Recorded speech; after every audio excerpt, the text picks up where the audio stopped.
আমরা অনেকেই শুরুতেই উৎপাদনমুখী ব্যবসা শুরু করে দিই। মানে আপনি একটা কারখানা দিয়ে দিবেন, কোনো একটা প্রোডাক্ট উৎপাদন করবেন।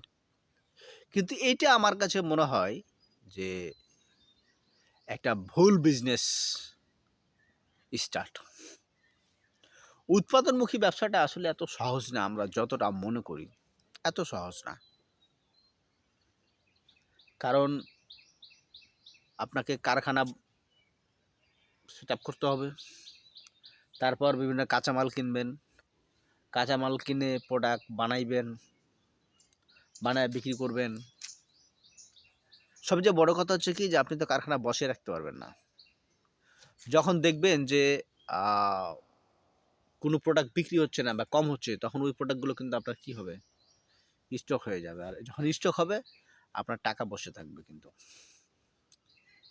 আপনি কিন্তু কারখানা বন্ধ রাখতে পারবেন না। কেন পারবেন না? কারখানা বন্ধ রাখলে লস। আপনার এমপ্লয়ির বেতন তো মাপ পাইবেন না আপনি। প্রতিদিন এমপ্লয়ির বেতন আপনাকে দিতে হবে।